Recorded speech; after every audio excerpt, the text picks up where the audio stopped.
Reading is taken from Mark, the 12th chapter, reading verses 38 through 44.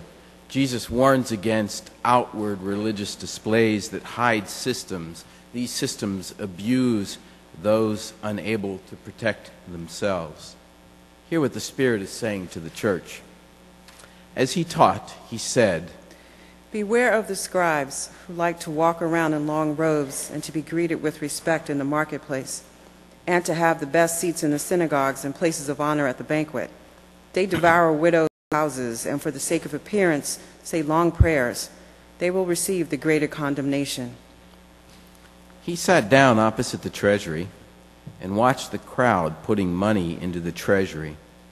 Many rich people put in large sums. A poor widow came and put in 2 small copper coins, which are worth a penny. Then he called his disciples and said to them, "Truly, I tell you, this poor widow has put in more than all those who are contributing to the treasury. For all of them have contributed out of their abundance, but she, out of her poverty, has put in everything she had, all she had to live on." The word of God for the people of God. Thanks be to God.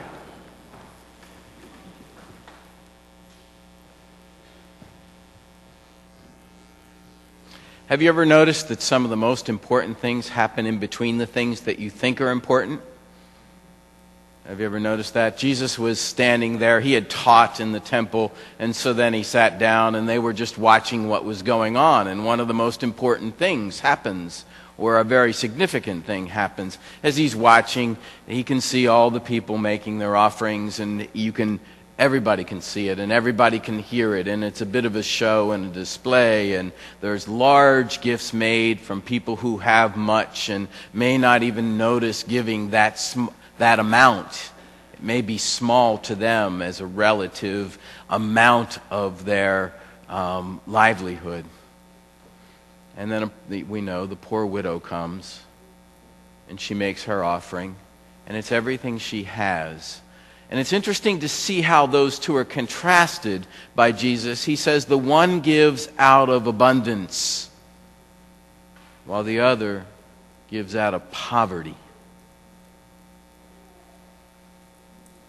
And which is bigger, which is more, out of poverty, because she gave everything. It's an interesting thing to think about. I would like to know the widow's story, wouldn't you? I would love to know the widow's story. How did she get there that day? What was she thinking when she put those offerings in? We don't know. We know a little bit about widows and the situation of widows. We know that Jesus, just prior to this, offers a warning about the practices of the religious community and the society to gobble up and swallow up the homes of widows and create homelessness for them. We know all that. We know the story of Ruth, and we read that in a way as background. There was no security for Ruth unless she was married. Sorry, that was the society. Widows were the ones who could gather up the extras that were left around the edges of the fields by law for those who had nothing. Widows and others who are poor spend their days wondering, where's the next meal? Where can I go to stay warm? Have you experienced that lately? Maybe a little. Maybe a little. I think in some ways, the experience of the last 2 weeks has invited us into the experience of the widow in just a tiny way. And let's be honest, just a tiny way. It was a rough couple weeks for some of us. Some of us are still without power. I talked to a few people today still without power in this congregation. Some of us built lots of fires. Some of us shared meals. All of that is a part of experiencing some of what the widow experienced. I had the chance to stand around, like Jesus in the temple, only I stood around at the polling place, which was Prospect Church. I was here because Well, because I'm the one who knew the building, and when the firefighters needed something, they said, "Hey, Rick." Well, at first it was, "Hey, Pastor," or "Reverend." But eventually, you spend 6, 7, 8 hours together, they get to the place where they're finally calling me Rick. Yay. Could you help us with this? But once we got things going and settled down, it was a day to stand around and to listen to all the stories. Do you have power? No. Do you? No. Where are you getting your cell phones charged? Well, I'm going here. I'm going there. It's really nice here. You can get a warm meal there. Did you hear that King's has food today? This place has power. This place doesn't. You can go up this street. You can't go up that street. Sharing things. And then, of course, that all is part of the larger sharing that we went through. Neighbors shared meals with neighbors that maybe had never shared meals together. They combined I have this in my freezer that's thawing. What have you got in your freezer? Well, we can put those things together and create a meal. I have power. I have extra firewood. Could you use it? I'm making a run for gasoline to Pennsylvania or down to South Jersey. Would you like me to get some gas for you? I hear you can't find it. We shared for a while. We shared out of, in a way, we were not sharing out of our abundance, but even though our scarcity is nothing compared to the scarcity of others, it was a time of sharing out of what we had in order to make it through a couple of weeks, just a couple of weeks, and to continue to share.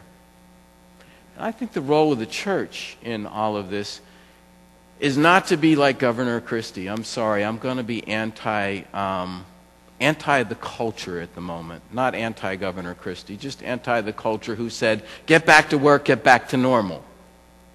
That's true.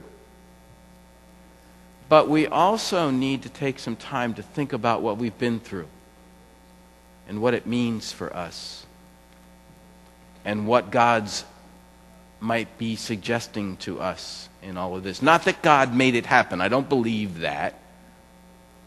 God didn't say, "Well, the Northeast needs to learn a lesson. Here you go." It's not like that.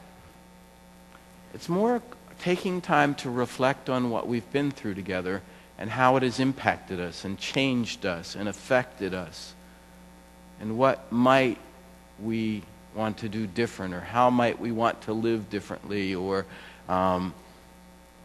one of the most common questions standing next to the firefighters was, "Can I hook up a whole house generator to my house? Because I'm not going through this ever again." That's someone who's deciding how they want to live differently in a small way. But what about our spiritual journeys and how we've been affected by this and our reflections in that? So I'm going to invite us for just a minute or two or three to think together, and you can bring the questions up. Here's 2 questions. You can talk about something different. My invitation to you, and we can bring the lights up too, so people can see each other, so bring it up to normal.